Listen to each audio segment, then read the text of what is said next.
Hello everyone, this is Sanjay from CSIT branch.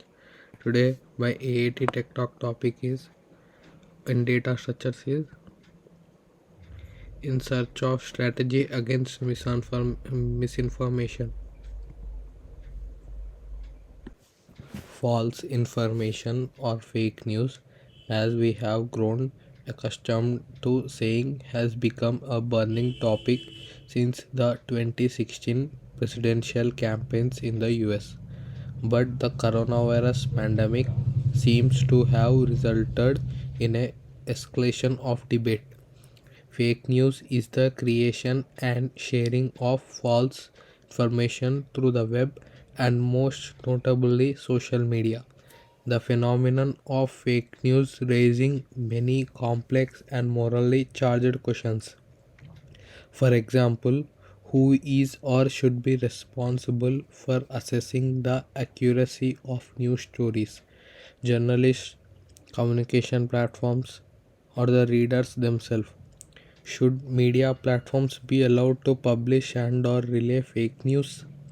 Is it a matter of freedom of speech? That is, are we free to lie? And what is truth, or rather, who decides what is true and what isn't?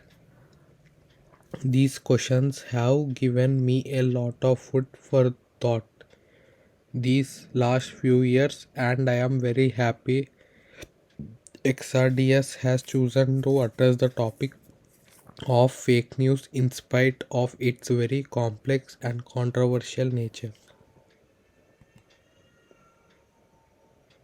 In our most recent issues, I have talked quite a bit about responsibility.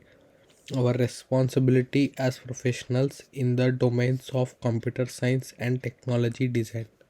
However, I believe the concept of fake news raises the question of the responsibility of technology users, to which we, of course, also belong.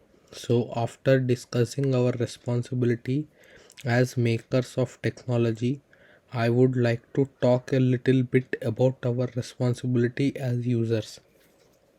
As I was writing these words, it had only been a week since Twitter to see whether this new Twitter feature will pass the test and become mainstream. It could set a precedent in our handling of fake news and significantly modify the user's behavior and attitude toward sharing information via social media.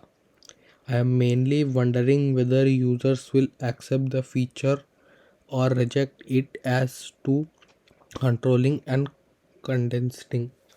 But should the feature prove effective against the unintentional sharing of fake news? Would it actually manage to significantly reduce the scope and impact of misinformation? Here, in the second paragraph, it is mainly focusing on the social media platforms like Twitter.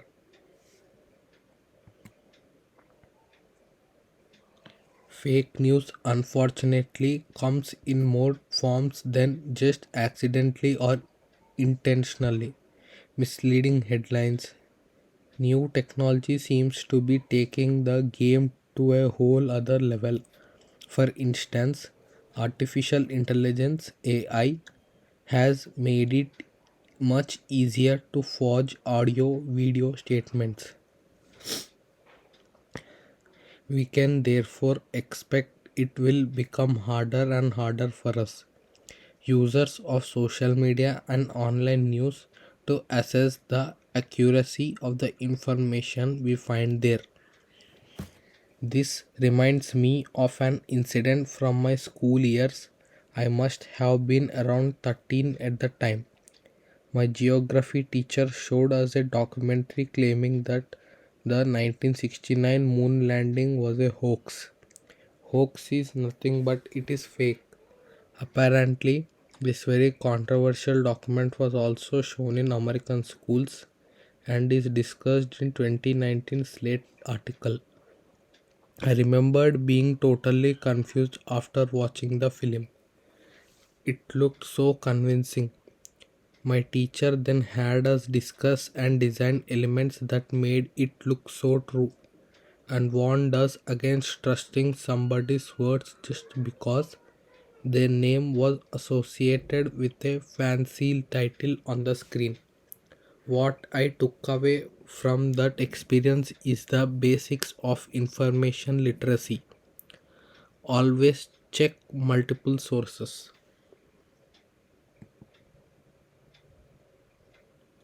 However, as the amount of daily information being delivered to us has increased exponentially since my school days, I am wondering to what extent is this still doable and a reasonable expectation. In practice, not only is time scarce, but also energy and cognitive resources. And maybe this is why fake news is all so easily spread nowadays. The sheer amount of information, real and fake, is reducing our ability to reflect and to be critical call. At the same time, it seems the issues we are expected to discuss have themselves increased in complexity, increasing the demands on our level of information and expertise in multiple domains, including science, politics, history, and ethics. And so, as we simply cannot be experts in every single domain on very single topic, we have to be aware of, accept that we can be fooled. And I think an important question for us users of technology is how to behave responsibly in this new unsettling context we are living in the issue of XRDS. We do not seek to provide answers to many questions surrounding the phenomenon of fake news. Rather, we hope the article's feature will feed your reflection and make you want to explore these questions further. I would like to extend a warm thank you to Numair Khan, the feature editor in charge of this issue, who has really gone out of his way to bring it together. So, I conclude that fake news is false or misleading information presented as news. Fake news often has the aim of damaging the reputation of person or entity or making money through advertising revenue. Although false news has always been spread throughout the history, the term fake news was first used in 1890s when sensational reports in newspapers were common. Nevertheless, in terms does not have a fixed definition and has been applied broadly to any type of false information. It also been used by high profile people to apply to any news unfavorable to them. Further, disinformation involves spreading false information with harmful intent and is sometimes generated and propagated by hostile foreign actors, particularly during elections. Many of the political leaders promises the fake news and spread the fake news during the elections.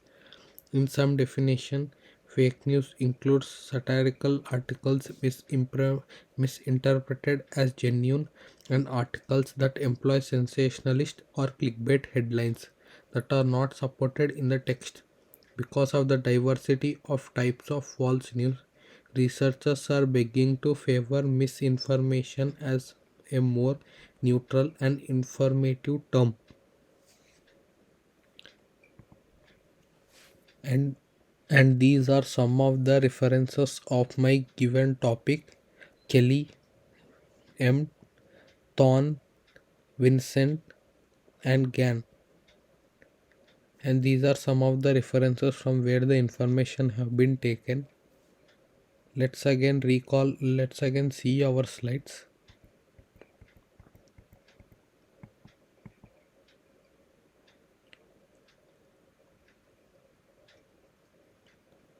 It's about the false information, and here we discussed about the false information spread through social media platforms like Twitter.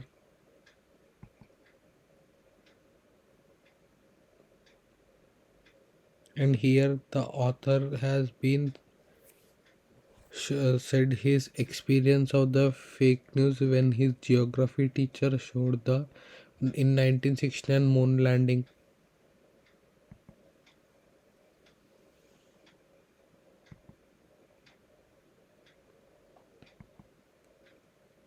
And here are my references. Thank you.